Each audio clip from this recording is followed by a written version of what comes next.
A pretty pavlova will steal the show every time. Boasting a crisp white shell and a marshmallow-y center is probably a recipe you leave to the skilled pastry chefs, but baker Kylie Holt says it's easier than you think to make in your own kitchen. I love pavlova, so I love you. I am so excited to be here again, Brooke. Thank you so much. It's a beautiful dessert, as I described. It's so gorgeous. And you say impressingly easy. It really is. Like it seems intimidating, but it actually is very easy. And what is it by definition? So pavlova is a meringue-based dessert, and they're piped into nests, and usually they're larger, but I'm doing little mini pavlovas today for you.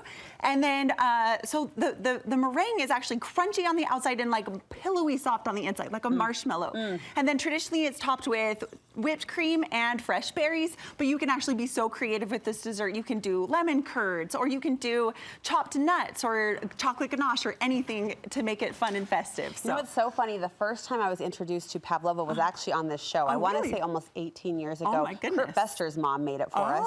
And I made the mistake in my immature television hosting career to take a bite first. And I was so mesmerized with what was happening in my mouth, I didn't even listen to what anything else Phyllis had to say. That's so funny. So today I'm zeroed in because I want to make it. I want to actually not just eat it, but make it. Yes. What do we need to know? Okay, so we're first going to whip the egg whites. Okay. And I just use my stand mixer with the whisk attachment. Yeah. And we whip 6 egg whites with a cup and a half of sugar. Okay. But first you whip the egg whites until they're at soft peaks first, and then you add the sugar very slowly, a cup and a half of sugar. So whip it good, as we say. Yep. And you want those stiff peaks. Yes, so you want to whip it for about 10 minutes after you add the sugar, and it's going to get a nice stiff peak. Okay. And then you add you add 2 teaspoons of lemon juice, 2 teaspoons of cornstarch, and 2 teaspoons of vanilla. And that's after you reach the desired After consistency. you reach that thick, yes, and it's gonna be thick and glossy and smooth, just like it is here. It is pretty, like you point out the gloss and the shine. Yes, it is very nice. Okay, all right. So here we go. There she goes. Just like that. And then we put that into a piping bag. Yes, and I have a large piping bag right here that I've put it into.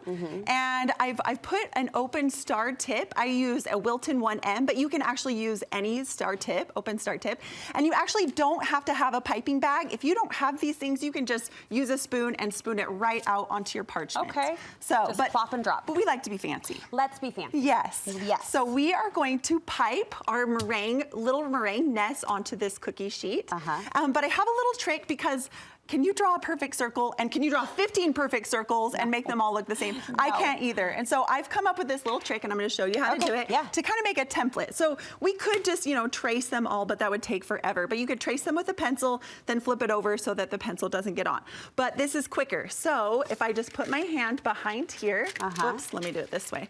And I just press it in like this, I get a nice little circle template. Look at you. Super easy. So yeah, just press your hand, press it down. Just score it a little bit. Yeah, and that gives you a nice little template so that you can pipe all of your meringues onto You're a thinker, Kylie. Okay, so we're gonna pipe like a little nest or a little bowl. This is actually our whipped cream. Oh, so sorry. I'm gonna do it once, and then I'll let you do it. Okay, I was getting excited, yes. Okay, sorry about that. No. So we're gonna start in the center, and you wanna keep your piping bag straight up and down, and we're gonna pipe slowly around all the way to the outside of that template. This is where we say, ooh. And then, oh my gosh, my hands are shaking so bad. Well, it's hard with the pressure of all these lights, camera, action. I feel that every day.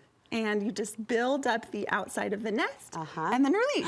So that one was not perfect. I'm a little shaky. It looks great. But how about you try it? Maybe you can do a little bit better than me. I'm here to make you look good. It's not a hard job, but okay, outside first. No, start in the center. Gosh darn. No, it's okay. You can just pipe right over that. Yep, and you just go slowly around in a circle. Yep, good. And then once you get to that outside, you just start building up the outside walls of the nest. Here comes the nest. Yes. And stop. And release. Beautiful! Look at that! Oh, you did it. Okay, yours is taller and prouder, but that's fine. That's okay. Mine's starting to shrink. Does that happen? Do they kind of freeze? Since it's been sitting here for a few minutes, the meringue starts to deflate. Sure, so you always want to use it right as soon as you make it. Oh, I'm glad I asked. Okay. So once we've piped 15 of these on the cookie sheet, then we bake them in the oven for 225 degrees for an hour and 15 minutes. An hour and 15 minutes? I know, it's kind of long. But the meringue doesn't take very long to make. It takes like 20 minutes to make. make. This is the long part. And is timing key? Like we talked about the crunchy center and the marshmallowy, or the crunchy outside, the marshmallowy center. Yes, the timing is key. What am I watching for? So you are watching for an exterior that is crunchy to the touch. So when you tap these, they should be nice and crunchy on the outside. These are cool. She's not scalding her hands.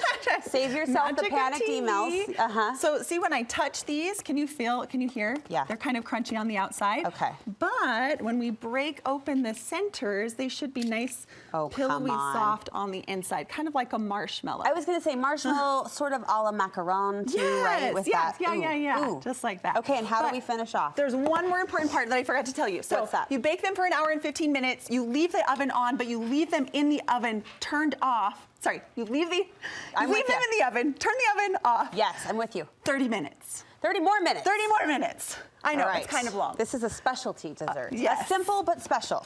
And so now we have whipped cream. You can use Cool Whip from the store, but I prefer to be fancy and use homemade whipped cream. I don't think we can use Cool Whip for this. I think we need to just go all the way. Absolutely. I mean, we've got an hour with them in the oven. Exactly. You've got plenty of time to do this, right? So we've got our whipped cream. You're just going to pipe that right onto the pavlova. See, this is where I got distracted last time. It's so good. And then you're just going to top it with some fresh fruit.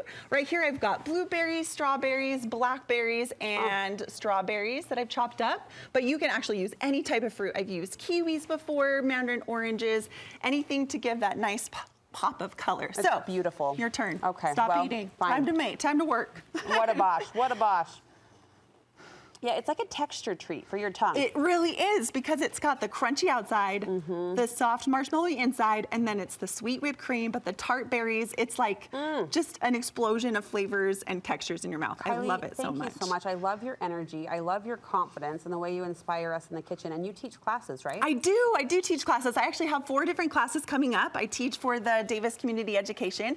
I've got a succulent cupcake class coming at the end of this month, a Halloween vintage piping class. A s'mores mini cake Yes, class. It's got a cute little face on it. It's so adorable. Oh. And I'm teaching the berry roulade that I demoed last time as well in December. How can we sign up for your classes? So I have a business at home that I run from home. It's called Kylie Holt Delectable Artistry. You can find me on Facebook or Instagram. It is Kylie Holt Cake on Facebook and Instagram, or on the website at KylieHoltCake.com. You're so good at what you do. Thank you so for much. sharing your Thank gift you for and letting me talent. share. I appreciate We'll link it. you over to Kylie's websites from ours, studio5.ksl.com, and that's also where you will find today's pavlova recipe. Now we're all inspired. Sorry I ate in front of you, but I'm here to tell you it's a dessert worth the effort, impressive and delicious, all in one.